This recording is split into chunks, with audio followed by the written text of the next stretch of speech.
Welcome to Solvetic, your channel to always learn technology easily.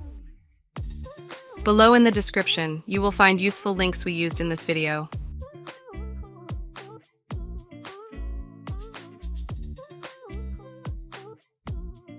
Today in Solvetic, we will see how no email ID on Instagram. The first thing will be to open our Instagram application and enter our profile. Here, we are going to click on the Edit Profile option. In this window, our email does not appear, so we are going to click on Personal Information Settings. After a few seconds, we will see that a new window opens, and in the Contact Info panel, you will see your linked email. Hey, remember to subscribe Solvetic channel.